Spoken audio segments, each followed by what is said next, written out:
So in the last class we have discussed about the methods of preparation of primary, secondary and tertiary amines, और साथ ही हमने ये भी देखा था कि किस तरीके से उनका क्लासिफिकेशन और नोमेनक्लेचर किया जाता है।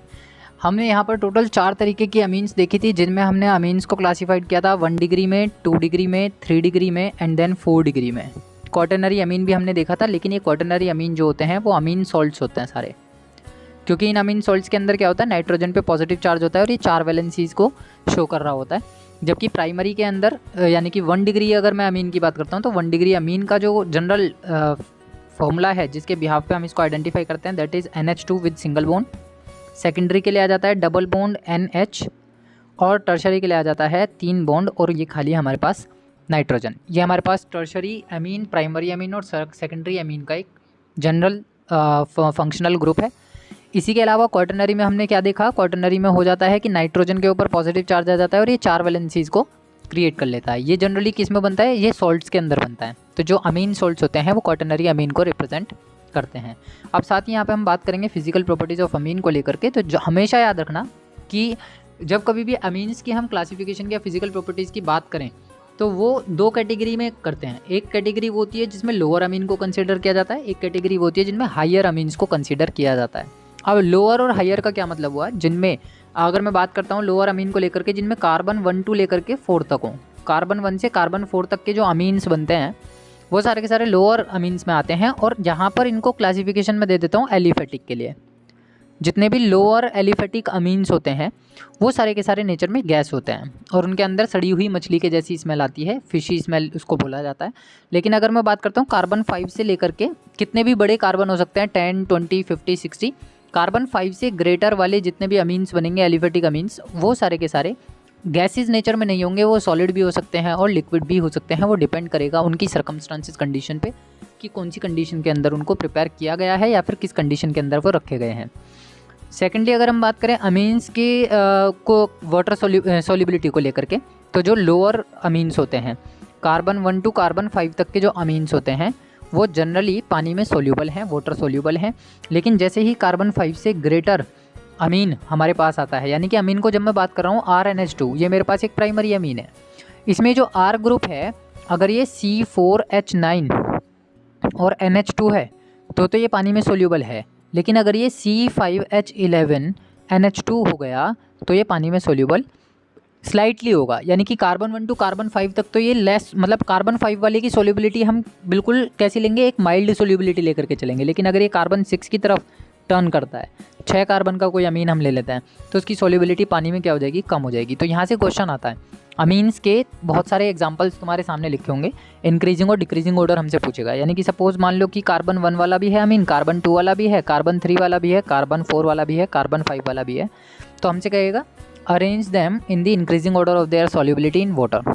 तो ये ध्यान रखना हमें कि कार्बन 5 तक की जो अमीन्स होती हैं ऑलमोस्ट वो सोल्यूबल हैं पानी के अंदर, लेकिन कार्बन 5 से ज़्यादा अगर कार्बन वाली कोई अमीन हमारे सामने आएगी तो वो पानी में सोल्यूबल नहीं होगी, बहुत लेस सोल्यूबल उसकी सोल्युबिलिटी पाई जाएगी। प्राइमरी, सेकेंडरी और टर्शरी अमीन्स जो होती हैं उनके जो हाइड्रोजन बॉन्ड होते हैं वो हाइड्रोजन बॉन्ड आसानी से बना लेते हैं, क्योंकि प्राइमरी के पास NH2, सेकेंडरी के पास NH और टर्शरी के पास ये, तो टर्शरी के पास तो हाइड्रोजन है ही नहीं, तो ये हाइड्रोजन बॉन्ड नहीं बना सकता पानी में जाने के बाद। लेकिन जो प्राइमरी और सेकेंडरी अमीन होते हैं ये आसानी से क्या बना सकते हैं, हाइड्रोजन बॉन्ड की फॉर्मेशन कर सकते हैं। ये हमारे पास एक जनरल फॉर्मूला है, जनरल तरीका है हाइड्रोजन बॉन्ड की फॉर्मेशन दिखाने का, वो primary, secondary, tertiary Amin. This is the primary amine, ये देखो NH2, ये क्या कर रहा है यहाँ पे, ये RNH2 is known as the primary amine. यहाँ पे R एल्काइल ग्रुप कुछ भी हो सकता है, कार्बन 1 से लेकर के कार्बन 5, कार्बन 10 कुछ भी जा सकते हैं, लेकिन सोल्युबिलिटी केवल कार्बन 5 तक की आएगी। तो हम ये कंसीडर करके चल रहे हैं कि ये जो अल्काइल ग्रुप है वो लेस देन कार्बन 5 वाला है।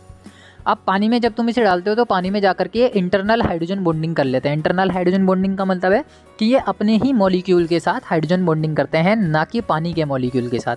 तो जितने भी अमीन्स होंगे, जब अमीन्स को तुम एक जगह डालोगे तो उनके अंदर कैसी होगी, पॉलीमराइजेशन की प्रॉपर्टी पाई जाएगी, जो कि इंटरमोलिकुलर हाइड्रोजन बॉन्डिंग के अकॉर्डिंग बनेगी। क्यों बनेगी, और क्योंकि नाइट्रोजन और हाइड्रोजन यहाँ पर इलेक्ट्रोनेगेटिविटी डिफरेंस अच्छा है, nitrogen is more electronegative as compare to the hydrogen, जिसकी वजह से है। और हमने ये भी पढ़ा है हाइड्रोजन बॉन्डिंग में कि नाइट्रोजन, ऑक्सीजन और फ्लोरीन हाइड्रोजन के साथ क्या बनाते हैं, हाइड्रोजन बॉन्ड्स बनाते हैं।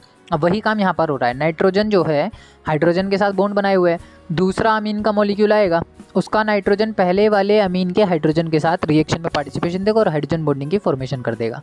सिमिलरली सेकेंडरी अमीन की बात करता हूँ मैं। सेकेंडरी, ये प्राइमरी अमीन का ही एग्जांपल है, देखो ये भी प्राइमरी अमीन था और ये भी पूरा का पूरा प्रॉपर प्राइमरी अमीन है। इसी तरीके से सेकेंडरी अमीन भी आसानी से क्या कर लेते हैं, हाइड्रोजन बॉन्ड की फॉर्मेशन कर देते हैं। क्यों? क्योंकि उनके पास NH ग्रुप होता है, एक हाइड्रोजन पहले से ही अवेलेबल होता है। तो अगर मान लो सपोज मेरे पास 2 R का कनेक्टेड एक RNH, ये इस तरीके से सेकेंडरी अमीन है। इसी के सामने एक और क्या लिया आया, हमें सेकेंडरी अमीन लिया आया जो इस तरीके से है।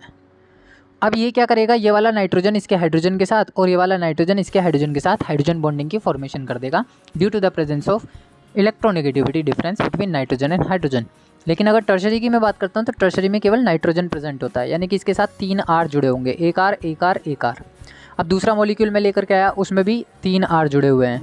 अब इनके पास कहीं भी हाइड्रोजन नहीं है, नाइट्रोजन से डायरेक्टली अटैच कोई भी हाइड्रोजन नहीं है किसी भी मॉलिक्यूल के अंदर, तो ये इंटरनल हाइड्रोजन बॉन्डिंग नहीं कर सकते। तो ये चीज़ हमेशा ध्यान रखनी है कि, और दूसरी चीज़ ये आ जाती है कि इनके जो बॉइलिंग पॉइंट्स होते हैं उनका जो ऑर्डर है, प्राइमरी का सबसे ज़्यादा, सेकेंडरी का उससे कम और टर्शरी का सबसे कम। यानी प्राइमरी अमीन्स जो होती हैं उनका बॉइलिंग पॉइंट सबसे ज़्यादा होता है due to the presence of strongest hydrogen bonding between the intermolecular attraction, या फिर ये कह सकते हो इनकी जो आइसोमेरिक स्ट्रक्चर्स होती हैं, आइसोमेरिक अमीन्स होते हैं, उन सभी के अंदर सबसे ज़्यादा टफेस्ट हाइड्रोजन बॉन्ड बनता है, जिसकी वजह से प्राइमरी जो होते हैं वो सबसे ज़्यादा बॉइलिंग पॉइंट को रिप्रेजेंट करते हैं।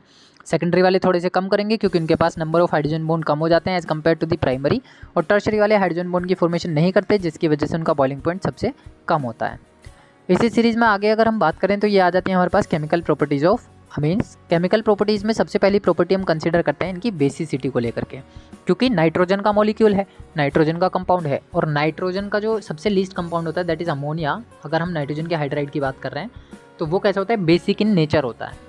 अब बेसिक इन नेचर अमोनिया जब बनता है तो ये अमोनिया के डेरिवेटिव्स ही हैं, क्योंकि हमने स्टार्टिंग में ही पढ़ा जब हमने इनका इंट्रोडक्शन देखा कि अमोनिया था NH3, इसमें से एक H हटता था और एक अल्काइल ग्रुप लगता था, तो वो क्या बन जाता था, अमीन बन जाता था, प्राइमरी अमीन RNH2। तो this is also called as derivative of ammonia. इसी वजह से इनकी नेचर भी कैसी होती है, बेसिक होती है। तो इनकी बेसिसिटी मुझे चेक करनी है। अब बेसिसिटी किस बिहाफ पे हम चेक करते हैं, नाइट्रोजन के लोन पेयर के बिहाफ पे चेक करते हैं। अमोनिया के अंदर एक लोन पेयर पड़ा होता है खाली, जो पार्टिसिपेशन नहीं देता। ये हमारे पास अमोनिया का मॉलिक्यूल है जो कि पिरामिडल स्ट्रक्चर बनाता है, लेकिन ज्योमेट्री की बात करते हैं तो ये टेट्राहेड्रल ज्योमेट्री बनाता है। दोनों चीज़ें अलग अलग होती हैं। ज्योमेट्री को हमेशा बोन पेयर और लोन पेयर दोनों से देखा जाता है, जबकि जो शेप होती है उसको केवल हमेशा बोन पेयर से देखते हैं। ये बेसिक डिफरेंस है, केमिकल बॉन्डिंग में ये चीज़ें सिखाई जाती हैं। तो यहाँ नाइट्रोजन के पास क्या पाया जाता है, एक लोन पेयर पाया जाता है।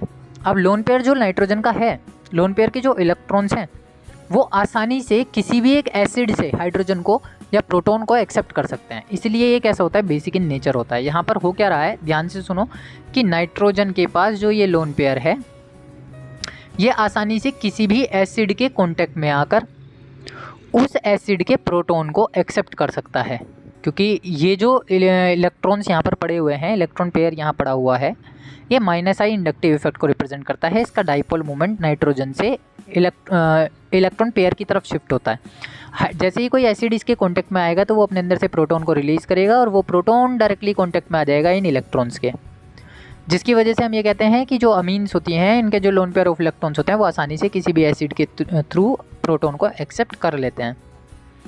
जो हमारी अल्काइल अमीन्स हैं, यानी कि जब मैं बात कर रहा हूँ इस ग्रुप की RNH2, ये एक अल्काइल अमीन का मैंने फॉर्मूला लिया। ये अल्काइल अमीन्स जो होती हैं जनरली अमोनिया से ज़्यादा स्ट्रॉन्गर बेस होती हैं।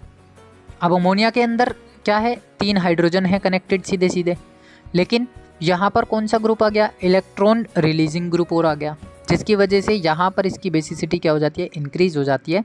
जितने हाइड्रोजन कम करते जाओगे उतनी बेसिसिटी इंक्रीज़ होती चली जाएगी। जैसे जैसे अल्काइल ग्रुप बढ़ते हैं घटते हैं, ये तुमने क्या किया, number of alkyl group increase किया। R के नंबर, अभी मैंने प्राइमरी लिया तो RNH2 था, फिर मैंने 2 ले लिए R एक साथ तो ये सेकेंडरी बन गया, और जब मैंने R ले लिए 3 एक साथ तो ये टर्शरी बन गया। तीनों अमीन हमने सामने लिख ली। अब जैसे जैसे नंबर ऑफ अल्काइल ग्रुप बढ़ते गए वैसे वैसे सॉल्वेशन ऑफ आयन डिक्रीज़ होता चला गया, यानी कि इसकी आयनाइजेशन की जो नेचर है, इसके आयन्स की जो सॉल्युबिलिटी है वो डिक्रीज़ होती चली जाएगी। लेकिन जो नाइट्रोजन का लोन पेयर होगा उसकी अवेलेबिलिटी ज़्यादा हो जाएगी जैसे जैसे हम प्राइमरी सेकेंडरी से टर्शरी की तरफ जाते हैं। तो अगर मैं कहूँ कि availability of lone pair of nitrogen का ऑर्डर क्या है, तो हम सीधा बताएंगे कि 1 डिग्री का कम, 2 डिग्री का उससे ज़्यादा और 3 डिग्री का सबसे ज़्यादा। इस ऑर्डर में अवेलेबिलिटी ऑफ लोन पेयर बढ़ते जा रहा है, यानी कि 3rd डिग्री तक आते आते lone pair number of electron बढ़ते चले जा रहे हैं। और बेसिक रीज़न भी है, अमोनिया में नाइट्रोजन के पास केवल 1 लोन पेयर होता है और 3 हाइड्रोजन कनेक्टेड होते हैं। अब मैंने क्या किया, एक हाइड्रोजन हटाया, हाइड्रोजन हटा करके मैं क्या लगा दूंगा वहाँ पे, आर ग्रुप लगा दूंगा, RNH2 हो जाएगा। फिर ये तो हो गया मेरे पास RNH2 प्राइमरी अमीन। जब मैं सेकेंडरी की बात कर रहा हूँ तो यहाँ पर 2 R आ जाते हैं और एक H बचा रह जाता है। तो उस केस में lone pair number of electron की अवेलेबिलिटी ज़्यादा हो जाती है, क्योंकि जो R ग्रुप है ये इलेक्ट्रॉन रिलीजिंग ग्रुप है, ये इलेक्ट्रॉन को रिलीज कराने का काम करते हैं। जैसे जैसे आप R ग्रुप बढ़ाते जाओगे तो इनकी सॉल्वेशन डिक्रीज होगी, यानी आयनाइजेशन, इसके जो आयन्स होंगे वो डिजॉल्व होने कम हो जाएंगे, और साथ ही साथ इसके लोन पेयर आसानी से अवेलेबल हो पाएंगे किसी भी केमिकल रिएक्शन में। नेक्स्ट अगर मैं बात करता हूँ, ये हमारे पास कुछ जनरल स्ट्रक्चर्स यहाँ पर हमने रिप्रेजेंट करी हैं अमीन की, कि अमीन्स किस तरीके से अपनी बेसिसिटी को रिप्रेजेंट करते हैं। तो जब ये एसिड से रिएक्शन करेंगे जितने भी अमीन्स हैं, क्योंकि अभी हमने देखा कि अमीन्स जो हैं वो बेसिक इन नेचर हैं, और जब ये बेसिक इन नेचर हैं तो ये आसानी से एक एसिड के साथ रिएक्शन कर सकते हैं। और हमने ये भी चीज़ स्टार्टिंग में पढ़ी है छोटी क्लासेस में, कि जो बेसिक नेचर के सब्सटेंसेस होते हैं अगर वो एसिड से रिएक्शन करें तो वो किसकी फॉर्मेशन करेंगे, सॉल्ट की फॉर्मेशन करेंगे। तो वही चीज़ हमने यहाँ पर ले ली है। ये हमारे पास एक अमीन है जो कि एक बेस है। कैसा बेस है, लुईस बेस है। अब अगर मैं इसको R ग्रुप से कनेक्ट करता हूँ और ये दोनों हाइड्रोजन लगाता हूँ तो ये बन गई प्राइमरी अमीन। इस प्राइमरी अमीन को मैंने एक एसिड के साथ अटैक कराया, यानी कि वो एसिड HCl हो सकता है या HBr हो सकता है, HI हो सकता है, H2SO4 हो सकता है, कोई भी एसिड हो सकता है। तुरंत ही, क्योंकि अभी हमने स्टार्टिंग में फिजिकल प्रॉपर्टी में और केमिकल प्रॉपर्टी में देखा बेसिसिटी के अंदर कि जो अमीन का नाइट्रोजन है इसके पास इलेक्ट्रॉन, इसके जो इलेक्ट्रॉन पेयर्स हैं इनके पास एक प्रोटॉन को एक्सेप्ट करने की टेंडेंसी होती है। तो एसिड के हाइड्रोजन को यानी कि प्रोटॉन को ये एक्सेप्ट करेगा। जैसे ही ये एक्सेप्ट करेगा तो नाइट्रोजन के ऊपर आ जाएगा पॉजिटिव चार्ज और ये बना लेगा 4 बॉन्ड। तो ये आ गया नाइट्रोजन पर पॉजिटिव चार्ज, एक बॉन्ड पहले से ही हाइड्रोजन से लगा हुआ है, एक R ग्रुप से लगा हुआ है, एक ये हाइड्रोजन से लगा हुआ था पहले ही, और एक ये चौथा हाइड्रोजन जो कि एसिड से आया वो कनेक्ट हो गया। तो ये बन गया हमारे पास एक सॉल्ट जिसको हम बोलते हैं अमोनियम सॉल्ट या फिर अमीन सॉल्ट भी हम इसको बोल सकते हैं। और जो एसिड का नेगेटिव पार्ट है, जो कि कॉन्जुगेटेड पार्ट है हाइड्रोजन का एसिड के अंदर, वो रिलीज हो जाता है विद नेगेटिव चार्ज, यानी कि इसके पास एक्सेस ऑफ इलेक्ट्रॉन हो जाता है जिसको हम एनायन बोलते हैं। अब यही एग्जांपल हमने ये ले रखा है RNH2 पे नाइट्रोजन का अपना एक लोन पेयर बचा हुआ है जो कि एक अच्छा एक्सेप्टर है। वो आसानी से इस हाइड्रोजन को एक्सेप्ट करेगा, यानी प्रोटॉन को एक्सेप्ट करेगा और कन्वर्ट हो जाएगा RNH3 पॉजिटिव में और X नेगेटिव में। ये सॉल्ट फॉर्मेशन हो गई है। ये तो हो गया एलिफेटिक अमीन के लिए। अगर मैं इस R ग्रुप को रिप्लेस कर दूँ विद बेंजीन रिंग यानी अराइल ग्रुप, तो बस हमें R हटाना है और इसकी जगह बेंजीन रिंग लगानी है। तो ये बन जाता है एनिलीनियम क्लोराइड। इसको हम क्या बोल रहे हैं, एनिलीनियम क्लोराइड, जो कि एक सॉल्ट है, एरोमेटिक सॉल्ट हम इसको बोलते हैं। तो ये एक कॉमन फंडा है। अगर मैं इसकी जगह सपोज H2SO4 भी लेता हूँ तो वो अपने अंदर से H इसको दे देगा और HSO4 बाहर लगा रहेगा HSO4 नेगेटिव की फॉर्म में। तो कभी भी कोई भी एसिड अगर अमीन के पास आता है या अमीन के साथ रिएक्शन में पार्टिसिपेशन देता है तो वो इसी तरीके से अटैक करेगा। बेसिसिटी ऑफ अमीन के इसी ऑर्डर में अगर हम आगे देखें तो हमारे पास ये एक रिलेशन मिलता है जो कि इसकी बेसिसिटी की वैल्यू को डिफ़ाइन कराता है। बेसिसिटी की वैल्यू को डिफ़ाइन कराने का मतलब क्या है कि एक न्यूमेरिकल वैल्यू होती है। बेसिसिटी को डिफ़ाइन करने के लिए हम एक न्यूमेरिकल वैल्यू को यूज़ करते हैं और उसको इन टर्म्स ऑफ KB या फिर PKB इस वैल्यू से रिप्रेजेंट करते हैं। अब ये जो KB या PKB है वो KB तो एक रिलेशन को डिफ़ाइन कराता है। रिलेशन क्या है, बेसिसिटी में बेसिसिटी ऑफ अमोनिया का या बेसिसिटी ऑफ अमीन का जो इक्विलिब्रियम रिलेशन है उसको डिफ़ाइन करने के लिए हम KB का यूज़ करते हैं, यानी बेसिसिटी इक्विलिब्रियम कांस्टेंट। और अगर मैं बात करता हूँ PKB की तो ये बेसिसिटी वैल्यू होती है ऑफ अमीन। तो PKB is known as the basicity value and KB is known as the basicity equilibrium constant for amines. तो अब यहाँ पर मेरे पास एक जनरल रिएक्शन अब जो हमने देखी थी वो ये कि जब आप प्राइमरी अमीन को पानी में डालते हो तो इसकी सोल्यूबिलिटी कैसी होती है। अगर मैं सोल्यूबिलिटी के ऑर्डर की बात करता हूँ तो ये आसानी से सोल्यूबल हो जाते हैं कार्बन 1 से कार्बन 5 तक के लिए। तो जैसे ही मैंने प्राइमरी अमीन को वाटर के अंदर डाला ये अपना एक क्या बना लेता है, N पॉजिटिव और H3 बना लेता है, जो कि एक सॉल्ट है, और OH नेगेटिव की फॉर्मेशन बाहर रह जाती है, अलग रह जाती है। इसमें मैंने इक्विलिब्रियम कांस्टेंट लगाया according to the class 11th equilibrium chapter. उसमें क्या होता है, जो प्रोडक्ट होते हैं, प्रोडक्ट का एक्टिव मास ऊपर रखना होता है, और प्रोडक्ट का एक्टिव मास ऊपर रखना होता है, और रिएक्टेंट का एक्टिव मास नीचे रखना होता है। तो हमने इसका एक्टिव मास लगाया, ये रहा, OH नेगेटिव का एक्टिव मास लगाया, ये रहा, प्राइमरी अमीन और वाटर का एक्टिव मास लगाया, ये रहा। दोनों के एक्टिव मास लगाने के बाद हमें एक रिलेशन यहाँ से मिलता है। इस रिलेशन को हम थोड़ा सिंप्लीफाई कर लेते हैं। सिंप्लीफाई करने का तरीका बहुत सिंपल है कि जो वाटर का OH मॉलिक्यूल है, OH नेगेटिव है, वो आसानी से यहाँ से निगलेक्ट किया जा सकता है। अब होने के वाला है, हमें जो ये रिलेशन मिला है वो इन दी फॉर्म ऑफ यानी इक्विलिब्रियम कांस्टेंट को हमने विद वाटर मॉलिक्यूल निकाला है। आप इस H2O मॉलिक्यूल को K के पास भेज दीजिए तो एक रिलेशन आपको ये मिल जाएगा। तो Kb वैल्यू निकालने के लिए यहाँ से वाटर मॉलिक्यूल को हमेशा हटाओगे। जैसे ये हटाओगे तो Kb का एक रिलेशन तुम्हें मिल जाएगा RNH3 OH नेगेटिव और RNH2 एज इट इज़। ये हमारा हो गया इक्विलिब्रियम कांस्टेंट या बेसिक इक्विलिब्रियम कांस्टेंट ऑफ अमीन। अगर मुझे क्या निकालना है, बेसिसिटी वैल्यू निकालनी है, तो बेसिसिटी वैल्यू निकालने के लिए जैसे हम pH की कैलकुलेशन करते हैं, एसिडिटी और बेसिसिटी इन एसिड बेस निकालने के लिए, तो बेसिक चीज़ें क्या होती हैं, pH में -log H positive ion concentration, ये हमने pH का रिलेशन पढ़ा हुआ है, तो वही चीज़ हम यहाँ लगा रहे हैं, बस pH की जगह पर हम यूज़ करते हैं pKb यानी basicity value is equals to -log, और इस H पॉजिटिव की जगह आ जाएगा यहाँ पर Kb। तो ये हमारे पास एक रिलेशन हो जाता है जो डिफाइन कराता है हमारी बेसिक कैरेक्टर ऑफ अमीन्स को और value of basic character of amine. तो ये था बेसिक कैरेक्टर ऑफ अमीन को लेकर के। यहाँ पर भी एक छोटा सा जो 1 मार्क क्वेश्चन बन सकता है, जो एक रिलेशन बन सकता है, वो ये कि जैसे जैसे Kb की वैल्यू बढ़ती है, या तो Kb की वैल्यू बढ़ा दो या फिर pKb की वैल्यू घटा दो, दोनों एक दूसरे के एंटी प्रोपोर्शनल हैं। अगर Kb बढ़ रहा है तो उसी टाइम पर pKb आपका घट रहा है, और अगर ये काम होता है तो बेस स्ट्रोंगर होता जाता है। आपका जो बेस होगा वो स्ट्रोंगर होता जाएगा, यानी कि बेसिसिटी जो होगी वो इंक्रीज होती चली जाएगी। ये एक छोटा सा फंडा है जो हमें ध्यान रखना है in case of primary, secondary और टर्शरी अमीन्स। नेक्स्ट इसमें अब हमारे पास आ जाता है कि एल्केन अमीन्स और अमोनिया में क्या एक बेसिक डिफरेंस है या किस तरीके से ये काम करती हैं।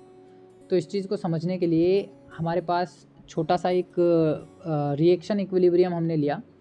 रिएक्शन इक्विलिब्रियम में इसको क्यों कह रहा हूँ, क्योंकि यहाँ पर प्राइमरी अमीन जब एक प्रोटॉन को एक्सेप्ट कर रहा है तो एक्सेप्ट करने के बाद वो बनाता है एक सॉल्ट। किसकी फॉर्मेशन वो यहाँ कर देता है, सॉल्ट की फॉर्मेशन कर देता है। तो ये प्राइमरी अमीन अगर आप देखें, दिस इज़, ये वाला पार्ट जो है वो प्राइमरी अमीन का है। प्राइमरी अमीन के जो H पॉजिटिव हैं, प्राइमरी अमीन के जो इलेक्ट्रॉन हैं, इलेक्ट्रॉन पेयर हैं, जो लोन पेयर इलेक्ट्रॉन जिनको हम बोलते हैं, वो लोन पेयर एक H पॉजिटिव यानी कि प्रोटॉन को क्या कर रहे हैं, इजीली एक्सेप्ट कर रहे हैं। जैसे ही ये इसे एक्सेप्ट करेंगे तुरंत नाइट्रोजन पर पॉजिटिव चार्ज आएगा और हाइड्रोजन अपनी बॉन्डिंग बना लेगा। तो यहाँ ये थी प्राइमरी अमीन, अब ये बन गया सॉल्ट। अब अगर मैं इसका कंपैरिजन अमोनिया के साथ देखूँ तो ये अमोनिया है, अमोनिया का लोन पेयर है।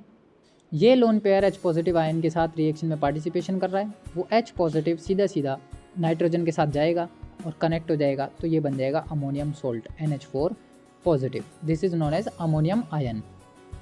अब दोनों ने काम तो एक जैसा किया, लेकिन इसके पास इलेक्ट्रॉन रिलीजिंग एल्काइल ग्रुप है जो इलेक्ट्रॉन्स को नाइट्रोजन की तरफ पुश करने का काम करता है। लेकिन अगर मैं अमोनिया के अंदर बात करूं तो यहाँ पर पूरी की पूरी शेयरिंग होती है हाइड्रोजन के द्वारा, हाइड्रोजन के साथ या हाइड्रोजन की वजह से हम ये कह सकते हैं कि हाइड्रोजन यहाँ पर प्रॉपरली शेयरिंग करता है। प्रॉपर शेयरिंग करने की वजह से इलेक्ट्रॉन्स के बीच में यहाँ पर रिपल्जन नहीं देखा जाता। लेकिन जो अमीन्स होती हैं उन सभी में अल्काइल ग्रुप प्रेजेंट होने की वजह से यहाँ के जो इलेक्ट्रॉन्स हैं वो पुश किए जाते हैं नाइट्रोजन की तरफ, इसीलिए इनको इलेक्ट्रॉन रिलीजिंग ग्रुप बोला जाता है। ये बात का हमेशा ध्यान रखना है। तो जब आपके इलेक्ट्रॉन रिलीजिंग ग्रुप के नंबर बढ़ते हैं, आर के नंबर आप जैसे जैसे बढ़ाते हो, तो इसी वजह से उनकी सोल्युबिलिटी जो होती है वो डिक्रीज होनी शुरू हो जाती है। ये बेसिक चीज़ें हैं जो अमीन्स की प्रॉपर्टीज़ को डिफाइन कराती हैं। अब ये तो हो गया हमारे पास एलिफेटिक अमीन के लिए, एल्केन अमीन जिनको हमने लिखा। अगर अराइल अमीन की कंपैरिजन में लेकर के चलता हूँ, अराइल अमीन का कंपैरिजन मतलब क्या हुआ कि एरोमेटिक अमीन मैंने ले लिया। अब एरोमेटिक अमीन के केस में क्या होता है, आपके आर ग्रुप की जगह पर क्या लगा होगा, ए आर ग्रुप लगा होगा। ए आर ग्रुप का मतलब है बेंजीन की रिंग अटैच्ड होगी। अब जब बेंजीन की रिंग अटैच्ड होगी तो सीधी सी बात है वहाँ पर एक रेजोनेंस भी पाया जाएगा, क्योंकि जो अराइल अमीन्स होते हैं वो वीक बेस की तरह काम करते हैं। जो अराइल अमीन्स हैं जैसे कि एनिलीन, इनमें सबसे पहला एग्जांपल होता है, वो एक वीक बेस की तरह काम करते हैं अमोनिया के कंपैरिजन में। और ये होता किस वजह से, केवल रेजोनेंस की वजह से। जैसे ही रेजोनेंस आया तुरंत के तुरंत वहाँ पर जो बेसिक नेचर है वो क्या हो जाएगी, डिक्रीज़ हो जाएगी। तो ये छोटी सी बात जो यहाँ से 1 मार्क के क्वेश्चन में जनरेट होती है, और इंक्रीजिंग या डिक्रीजिंग ऑर्डर लगाने के लिए भी आ सकता है। एलिफेटिक अमीन और एरोमेटिक अमीन के कुछ एग्जांपल्स तुम्हारे सामने होंगे, उन एग्जांपल्स के बिहाफ पे हमसे कहेगा कि arrange them in the increasing और decreasing order of their basicity. तो आपको हमेशा ये चेक करना है कि कौन एरोमेटिक वाला है और कौन एलिफेटिक वाला है।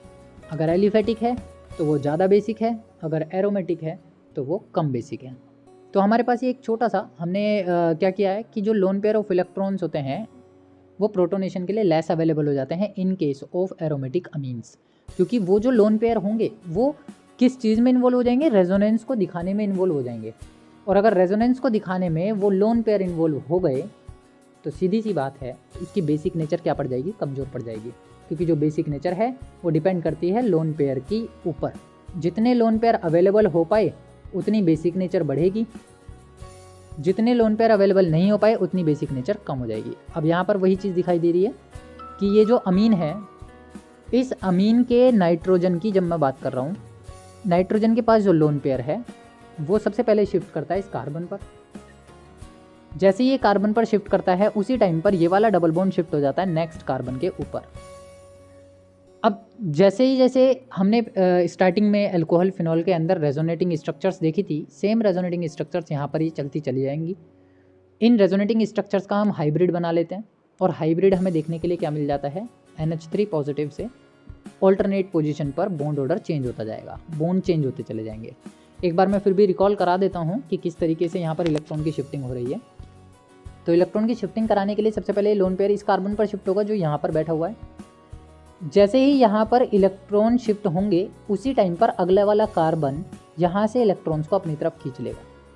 अब या फिर ये कह लो कि ये इलेक्ट्रॉन कार्बन की तरफ शिफ्ट हो जाएंगे। जैसे ही इस कार्बन पर इलेक्ट्रॉन पेयर शिफ्ट होगा इस पर आ जाएगा नेगेटिव चार्ज, और ये जो इलेक्ट्रॉन पेयर था पूरा लोन पेयर वो इसको डबल बॉन्ड बना देगा सिंगल बॉन्ड से, और नाइट्रोजन पर आ जाएगी पॉजिटिव चार्ज, क्योंकि नाइट्रोजन ने अपने इलेक्ट्रॉन डबल बॉन्ड बनाने में दे दिए हैं। अब ये जो नेगेटिव चार्ज है यहाँ पर एक्सेस ऑफ इलेक्ट्रॉन है वो शिफ्ट करेगा अगले कार्बन पर। जैसे ही अगले कार्बन पर शिफ्ट करेगा तो यहाँ पर एक्सेस ऑफ इलेक्ट्रॉन होगा, उस केस में ये डबल बॉन्ड टूटेगा और ये अगले कार्बन पर शिफ्ट हो जाएगा। जैसे ही ये डबल बॉन्ड टूट करके अगले कार्बन पर शिफ्ट हुआ वहाँ नेगेटिव चार्ज आ जाएगा और यहाँ बन जाएगा डबल बॉन्ड। सेम प्रोसीजर कि ये नेक्स्ट ये जो नेगेटिव चार्ज है वो शिफ्ट करेगा इस वाले बॉन्ड पर कार्बन कार्बन के बीच में, उसी टाइम पर ये डबल बॉन्ड टूटेगा और ये शिफ्ट कर जाएगा इस वाले कार्बन पे, तो इस कार्बन पर आ जाएगा नेगेटिव चार्ज और यहाँ बन जाएगा डबल बॉन्ड। तो जहाँ सिंगल था वहाँ डबल बनते जाना है, जहाँ डबल था वहाँ सिंगल होते जाना है और नेगेटिव चार्ज आता चला जाएगा। सिमिलरली इसी तरीके से अब नेक्स्ट ये वाला नेगेटिव चार्ज अगले कार्बन पर वापस से शिफ्ट करेगा। जैसे ही ये चार्ज यहाँ से हट करके यहाँ पहुँचा उसी टाइम पर नाइट्रोजन ने अपने इलेक्ट्रॉन को वापस से विड्रॉ करा लिया। तो ये टोटल हमारे पास रेजोनेंस हो जाता है अमीन का, जो कि अराइल अमीन है। इस केस में जो इलेक्ट्रॉन पेयर ऑफ नाइट्रोजन थे वो रेजोनेंस कराने के लिए इन्वॉल्व हो गए, जिसकी वजह से इसकी बेसिसिटी क्या हो गई, डिक्रीज हो गई, और ये एसिड के साथ प्रोटोनेशन करने में अवेलेबल नहीं हो पाए। ये बेसिक फंडा है अराइल अमीन और जो एल्केन अमीन होती हैं उनके बीच में बेसिसिटी का पता लगाने का। दूसरी साइड पे जब हम बात करते हैं एक्सेप्टिंग ऑफ प्रोटॉन को लेकर के, तो वहाँ पर केवल 2 ही रेजोनेटिंग स्ट्रक्चर्स बनती हैं कि जो एनिलीन है वो क्या करेगी, हाइड्रोजन को एक्सेप्ट करेगी, तो वो ज़्यादा से ज़्यादा इस ऑर्डर पर डबल बॉन्ड बनाएगी, इस ऑल्टरनेट ऑर्डर पर, या फिर इस ऑल्टरनेट ऑर्डर पर डबल बॉन्ड बनाएगी। तो ये हमारे पास है कि अमीन, अमोनिया, या फिर हम ये कह सकते हैं कि एनिलीन किस तरीके से प्रोटोनेशन की नेचर को रिप्रेजेंट करती है। अब यहाँ पर जितना आपका रेजोनेटिंग स्ट्रक्चर का नंबर बढ़ेगा उतनी आपकी स्टेबिलिटी बढ़ेगी। रेजोनेटिंग स्ट्रक्चर का नंबर जितना ज़्यादा, मॉलिक्यूल की स्टेबिलिटी उतनी ज़्यादा, डायरेक्टली प्रोपोर्शनल होते हैं, हमेशा ध्यान रखना। तो अगर कहीं पर रेजोनेटिंग स्ट्रक्चर 2 बन रही हैं और कहीं पर रेजोनेटिंग स्ट्रक्चर 5 बन रही हैं, तो जिसकी 5 रेजोनेटिंग स्ट्रक्चर्स हैं वो ज़्यादा स्टेबल है as compare to the 2 resonating structure वाला। लेकिन लेस बेसिक किससे होगा? अमोनिया से। कौन? एनिलीन। ये केवल एनिलीन के लिए है कि एनिलीन जो होता है अमोनिया से लेस बेसिक होता है, और वो रीज़न है कि इसकी स्टेबिलिटी तो ज़्यादा हो जाती है और इसकी रेजोनेटिंग स्ट्रक्चर्स भी ज़्यादा होती हैं। तो क्वेश्चन आ जाता है 1 मार्क में कि why aniline is less basic than ammonia. तो हम पहला रीज़न लिख सकते हैं due to the more number of resonating structures. Second हम दे सकते हैं due to the greater is the stability. तो ये 2 बेसिक रीज़न के बिहाफ पे हम इनके बीच में डिफरेंस क्रिएट कर सकते हैं। अगर मैं केमिकल प्रॉपर्टी में अगली प्रॉपर्टी की बात करता हूँ तो ये अल्काइलेशन की प्रॉपर्टी को रिप्रेजेंट करते हैं कि किस तरीके से अल्काइल ग्रुप के साथ रिएक्शन में पार्टिसिपेशन दे सकते हैं। अल्काइलेशन और असाइलेशन दोनों ही टाइप की प्रॉपर्टीज़ को अमीन्स रिप्रेजेंट करता है। अल्काइलेशन में अटैकिंग मॉलिक्यूल जो होगा वो अल्काइल ग्रुप होगा, और असाइलेशन में एक असाइल ग्रुप होगा, यानी असाइल एसिड्स जो होते हैं, असाइल हैलाइड्स जो होते हैं, उन सभी का हम रिएक्शन में पार्टिसिपेशन देखते हैं। जो प्राइमरी अमीन्स होते हैं वो किसी भी अल्काइल हैलाइड के साथ रिएक्शन करके आसानी से क्वाटरनरी अमोनियम सॉल्ट की प्रिपरेशन देते हैं, और क्वाटरनरी सॉल्ट की प्रिपरेशन के बाद भी वो आसानी से अल्काइल हैलाइड की प्रेजेंस में यानी एक्सेस अमाउंट में रिएक्शन कर सकते हैं। तो अगर मैं प्राइमरी अमीन लेकर के चलता हूँ, ये मेरे पास एक RNH2 is known as the primary amine. ये अल्काइल ग्रुप हमारा C2H5 है जिसको हम R से रिप्रेजेंट करके चल रहे हैं, RNH2। इसको मैंने डाला एक अल्काइल हैलाइड के साथ। ये अल्काइल हैलाइड मैंने ले लिया RBr। जैसे ही मैं RBr लेता हूँ तो ये पहले प्राइमरी अमीन अपने अंदर से एक हाइड्रोजन निकालता है। एक हाइड्रोजन रिप्लेस किया जाता है किसकी हेल्प से? Br की हेल्प से। तो ये H और Br दोनों बन करके हो जाते हैं बाहर HBr, और अल्काइल ग्रुप जुड़ जाता है RNH के साथ। तो ये R ग्रुप दो जुड़ जाएंगे और यहाँ रह जाएगा NH। तो यही चीज़ हो रही है, C2H5 2 बार आ गया है और NH आ गया, यानी प्राइमरी टू सेकेंडरी अमीन में कन्वर्जन हो गया। अगेन मैंने अल्काइल हैलाइड डाला क्योंकि हमें एक्सेस अमाउंट में डालना है, तो मैंने क्या किया, फिर से RBr डाला, और वो RBr वापस से क्या करेगा, HBr की फॉर्मेशन करते हुए यहाँ से बाहर हो जाएगा, ये HBr बाहर, और ये R ग्रुप अटैक कर जाएगा इस नाइट्रोजन के ऊपर। तो ये बन गया 3 बार R और R, और ये जुड़ जाएगा खाली N, जिसका अपना एक लोन पेयर खाली पड़ा हुआ है अभी भी। अब इसके ऊपर मैं एक्सेस अमाउंट में वापस से अल्काइल हैलाइड डाल देता हूँ RBr।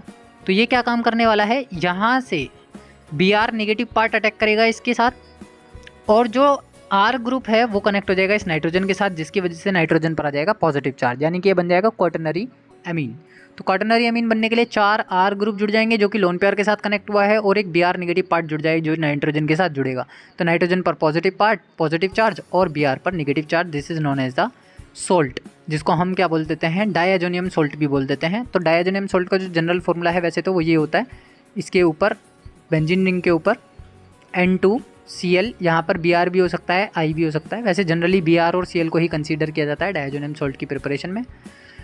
ये हुआ हमारे पास एलिफेटिक अल्काइलेशन। अगर मैं एरोमेटिक अल्काइलेशन करता हूँ तो एरोमेटिक में बस फ़र्क कितना आएगा कि ये जो हम प्राइमरी अमीन लेते हैं RNH2, ये कन्वर्ट हो जाएगी किस में, ARNH2 में, यानी कि बेंजीन रिंग के ऊपर आप NH2 को कनेक्ट कर दीजिए, ये आ गया बेंजीन रिंग के ऊपर NH2, और अल्काइल ग्रुप डाल दीजिए। अल्काइल हैलाइड आपको डालना है, तो अल्काइल हैलाइड जैसे ही आप डालोगे तो एक हाइड्रोजन हटेगा Cl को लेकर के, तो HCl की प्रिपरेशन होकर के बाहर, और उसकी जगह आ जाएगा C2H5। तो NH C2H5 कनेक्ट हो गया।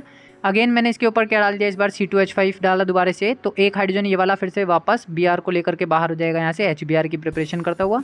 जैसे ही HBr की प्रिपरेशन बाहर होगी तो C2H5 फिर से कनेक्ट हो गया, 2 बार आ गया।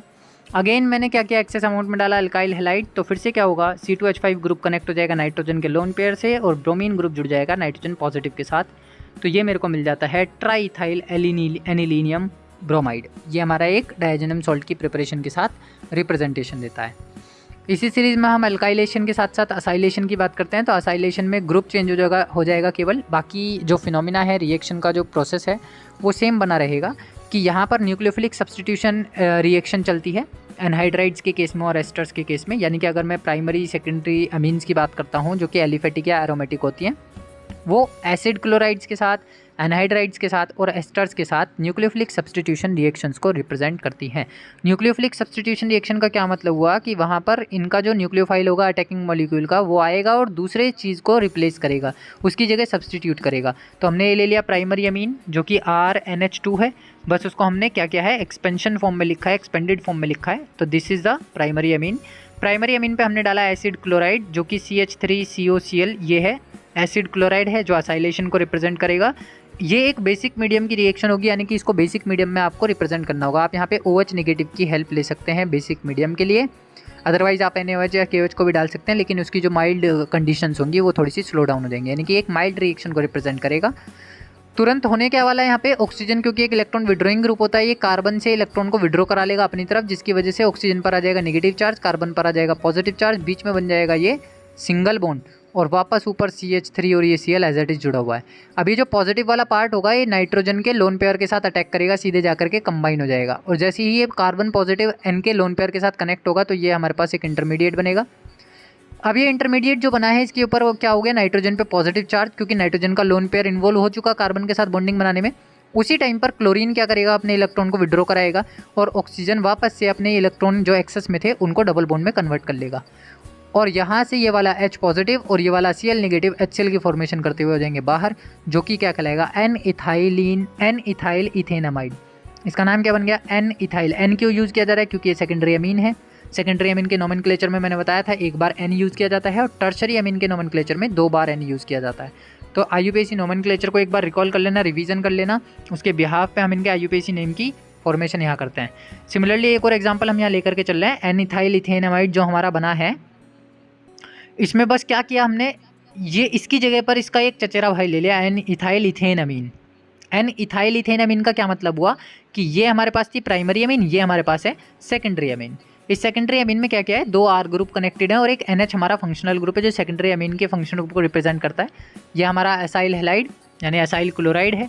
प्रोसीजर सेम वही चलने वाला है, ऑक्सीजन विड्रॉ कराएगा अपने इलेक्ट्रॉन को, जिसकी वजह से ऑक्सीजन पे नेगेटिव चार्ज आ जाएगा, कार्बन पर पॉजिटिव चार्ज आ जाएगा, नाइट्रोजन का लोन पेयर अटैक करेगा कार्बन पॉजिटिव पर जाकर के।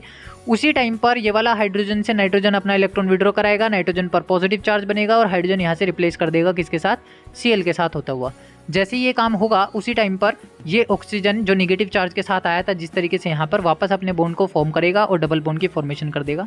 ये हमें प्रोसीजर मिल जाएगा पूरा N di ethyl ethane amide का।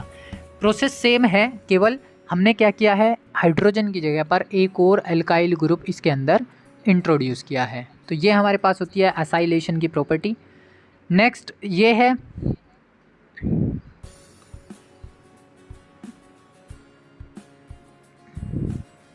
तो ये जो प्रॉपर्टी है ये इंपॉर्टेंट है बोर्ड के एग्जामिनेशन के पॉइंट ऑफ व्यू से भी। अब नेक्स्ट सीरीज में हम जो बात करने जा रहे हैं वो है हमारे पास कार्बिल अमीन रिएक्शंस या फिर कुछ और नेम रिएक्शंस हैं जो एग्जाम में शॉर्ट नोट के पैटर्न पर पूछी जाती हैं।